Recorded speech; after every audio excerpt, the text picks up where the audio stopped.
All right, we are cruising right along with these custom Thomas Wooden Railway model videos, and speaking of cruising, it's time to take a look at my brand new custom Bertie the Bus. Now you're probably wondering, a custom Bertie the Bus? Like, is that something you really needed or something like that? Well, there's an interesting story about how this custom came to be, and so if you want to sit back and listen to it, I would be much obliged.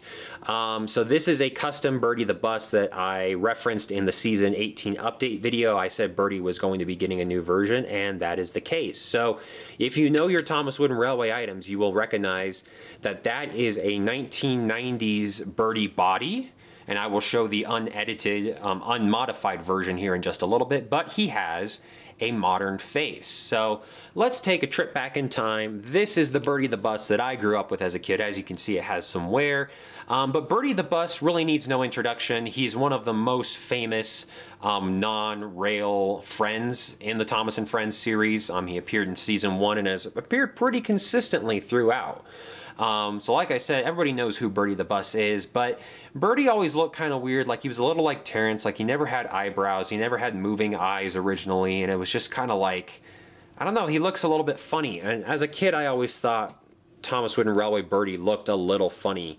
Of course, mine has some wear and tear, but you can see even his face, which is accurate somewhat to the screen version, really isn't the best. And you can even see a faint area where I drew eyebrows on him as a kid because I thought it was so unusual that he didn't have eyebrows. So this is the Bertie that I grew up with, and this Bertie is really nice. And one thing I love about it is that there are silhouettes of the passenger and the driver all the way around. And I just think that's great because it implies that Bertie is a hardworking bus, and he may not be coming to the station or going from the station, but you know, he's working and he has passengers on board. Well, around like 2002, 2003, Bertie got a redesign. And you can see that there are a couple different things here. One, he has a different face. Honestly, I like this face. That original Bertie face was never my favorite. In fact, I thought it was a little bit creepy. So this face looks really nice. But the big thing, two major things happened with this version of Bertie. One, we lost the passenger silhouettes.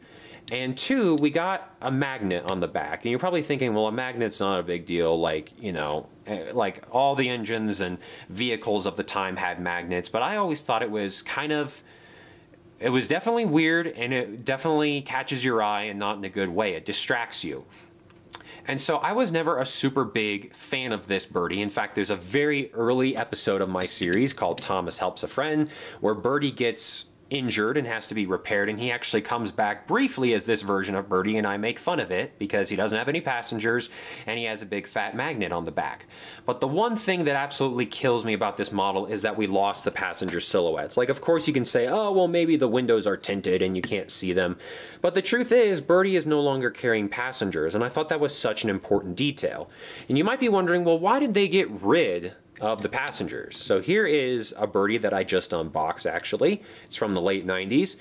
And if you look on this side, you'll notice something. There is a man smoking a pipe. And the rumor or the theory, and I think it is just a theory, I don't think it's ever been confirmed by anybody, but honestly it makes a lot of sense and it's probably true, is that, you know, there was an issue with this silhouette of a man smoking a pipe, because that's not really something you should include on a child's toy. Personally, I don't think it was intentional. It's not like they were trying to, you know, throw something into a child's toy to tell us all to smoke and everything like that.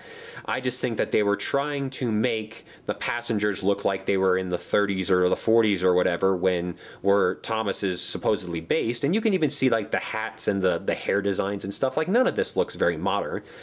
And so at the time, of course, it was very common for people to smoke.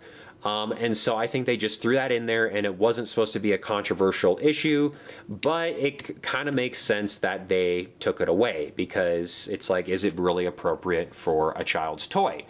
The thing is, though, I think it would have been very easy for them to come in and introduce this new Bertie and still keep the silhouettes of the passengers. I mean, you know, they could just take that one silhouette with the gentleman smoking the pipe and replace him, and then they could still have, you know, the silhouettes of everybody else there. But it was just kind of a shame that they got rid of the silhouettes altogether. Like, it's just, you know, kind of sucks, to be quite frank. I really enjoyed the fact that there were passenger silhouettes, and even though, you know, it was always impossible to tell whether Annie or Clarabelle had passengers on board because their windows were a lot smaller, it was always up to your imagination. But with this version of Bertie, for example, it was very clear to see that Bertie had some passengers on board, and I always thought that was so cool. So some time goes by, and Fisher-Price and Mattel buy the brand, and they come up with this version of Bertie. Now this one has a lot going for it. It even has a better CGI face. It has more detailing. But amazingly, it doesn't even look like anybody's driving Bertie. And you could, I think, definitely make the argument that the windows are supposed to be tinted, and that's why we can't see anybody inside. But again, to me, something has just been lost about this version of Bertie. And so I started to think about, you know, wouldn't it be great if we could somehow reintroduce like the silhouettes to this version of Bertie? For example, like I could come in and draw them, or we could find like a stencil or even print out pictures of silhouettes. But then something else really continued to bother me, and that was this magnet at the back. I thought it was so unnecessary because Bertie's not going to be pulling or hauling anything. And so I continued to think about this version of Bertie and just how perfect it was, minus that very creepy face. And that's where this custom was born. This custom has actually been in the works for like 2 years. It was back in 2019, and I decided, you know what, I have this old version of Bertie the Bus that's in mint condition. I bought it off of eBay a couple years ago just to have in my possession. But what I'm going to do is I'm going to take the old creepy face off, and I'm going to replace it with a modern face. Well, that was the idea anyway, and it seemed like a very simple custom. It was just going to be a face swap, and that was it. The problem was, around 2019, you know, Thomas Wooden Railway had been discontinued, and Thomas Wood is making a hardcore entrance and failure into the market. But even though, you know, Thomas Wood Bertie doesn't look that great, one thing it had going for it was that the face was still pretty good. In fact, it was almost an identical copy of the face that you see here. And this Wood Bertie was much cheaper to buy than trying to find like a 2013 Bertie to basically cannibalize for this custom. And so I actually went on Amazon one day, and I had been watching them for a couple of weeks, and I saw that the Thomas Wood Bertie the Buses had dropped to like an all-time low. They were less than $4 a piece. And this is pretty crazy because they normally sell for $10.99, and I think it was just a desperation move on Mattel's part to try to get these toys to move. I mean, they just were not selling. So to discount something like that by like 60 or 70% is a big deal. So I went on and I bought a couple of them, and the whole idea is that I would use the faces from these wood versions and try to make a new version of Bertie the Bus. Now, trouble soon arose, however. The first step was to take the old ugly face off of the old Bertie. And how I did that is I just took some pliers and kind of gripped the side of the face because it's a pretty thick face, as you can see. And I just took some pliers and was just kind of tugging at it, and eventually kind of broke free. And this is the face actually that I took off. So yeah, you can see there's like there's a little bit of damage around the side where the pliers dug in. The problem is after the face came off, there was this big screw sticking out of the front of Bertie where the face was held in. Now, I didn't expect this. I thought it was going to be like a plastic hook or something like that that could be ground down or filed away or something like that. But this actually presented a really big problem because no matter what I did, no matter, you know, I couldn't take pliers to it, I couldn't file it down with a file even because it was metal. And so I gradually realized if I was going to go through with this custom, I was going to have to basically work around this metal screw that was sticking out of the front of Bertie. And I thought, you know, this was going to be a simple face swap, but it ended up being much more complicated than that. So that's where, you know, this story kind of takes an interesting turn, because this is in 2019 and I have all the pieces ready to go, and you're thinking that this custom is going to be easy. Well, it's not easy. So I ended up buying like 3 or 4 wood Berties off of Amazon because they were super cheap. And what I ended up having to do was take the faces and,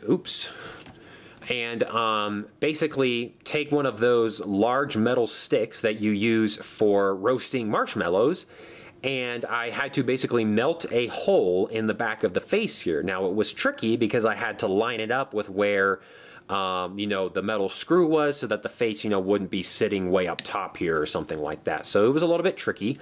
And very fun fact, this took a very long time, and I thought, you know, ordering four Berties 4 wood birdie faces off of Amazon was going to be enough. Well, I ended up needing more because I ended up messing up quite a bit. So the thing was, is when I was heating up that metal stick, I was sticking it in the fire and letting it, you know, basically warm up and turn red hot.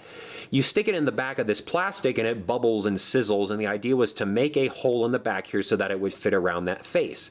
Well, the problem is that screw stuck out fairly far, so I had to make like a pretty decent sized hole.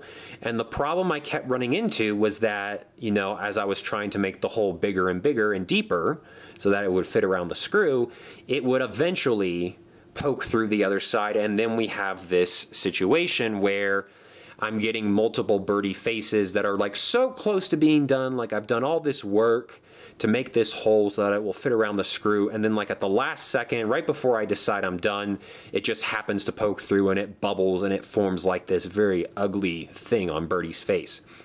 So I messed up like 4 times, and I quickly realized, okay, well I'm gonna need to come back to this because I'm all out of wood birdie faces. So that's 2019, and then 2020 comes around and the pandemic, and I'm sitting at home and I'm like, you know what, I should really like try to get back to that custom because it's something that I want to use in my series. So I go on Amazon, I order like 4 more birdies. They're not as cheap as they used to be, but they're still pretty cheap. And I try it again, and I had the faces somewhere. I literally had like 6 or 7 melted birdie faces. I don't know where they are at this moment. I might have even thrown them out because they're pretty nasty. But anyway, the same thing happened.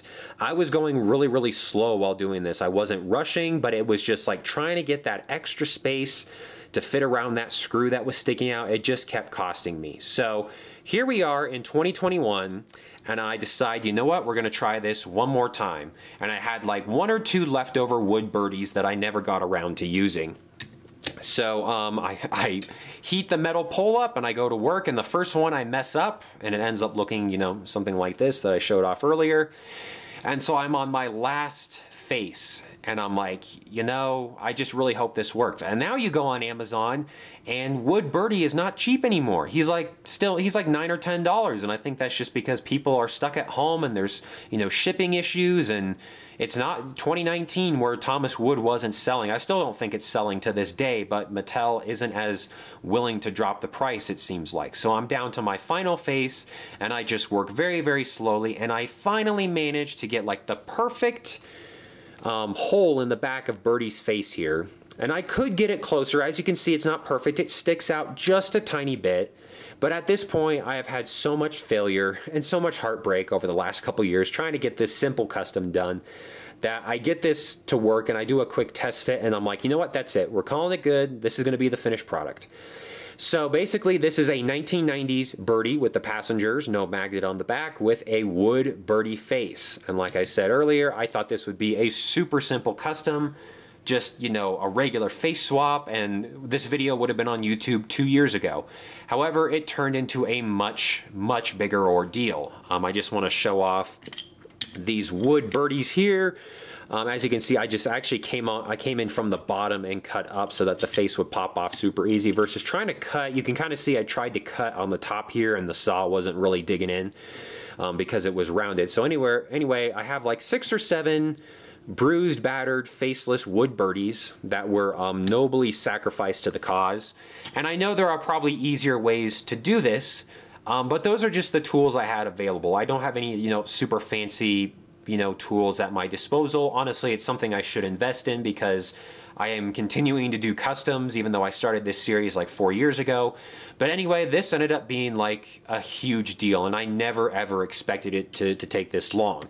So the wood face compared to the wooden railway face, they're slightly different, but honestly, I kind of like the wood face a little bit more. So you have the wooden railway face on the right, the wood face on the left. Honestly, I mean, they're so similar. It's like, as you can see, the wood faces are like a little bit bigger, but I just wanted to show that off for comparison's sake. So in my opinion, this is a very good version of Bertie the Bus. We have the silhouette with the passengers. We see that his driver is there and actually operating Bertie. There's no silly magnet on the back. And I think this custom is finally done. It was not easy. It was probably one of the most challenging customs I've ever had to do on my channel. And that's saying something because most of the time I have other people do my customs for me. So if I had known that that metal screw was going to stick out like that and cause such an issue, I would have definitely thought twice about this custom, and basically what I did, I actually did this just a few moments ago before I started the video. I finally adhered the face to the front of Bertie here, and I just used like a bunch of Gorilla Glue, and I filled that space in the back, and basically it just kind of soaks in around the screw, and hopefully it will adhere and not cause me too many problems. So I am calling this like a new updated CGI version of Bertie the Bus. Let me know what you guys think. I think it looks pretty great, even though it was an absolute pain to try to make happen. But I am definitely going to use this Bertie in my series. I alluded to this in a previous video. Not that there was anything wrong with this Bertie, like the face is right on par. But we are kind of missing, in my opinion, you know. There's some details here that I would like to have back, and then you flip them around and it's like, what is Bertie going to be towing or hauling something around the island? So really this is like the perfect definitive version of Bertie the Bus, in my opinion. So of course, let me know what you guys think in the comments below. I would really appreciate your feedback. And as always, thanks for watching this custom Thomas Wooden Railway model video.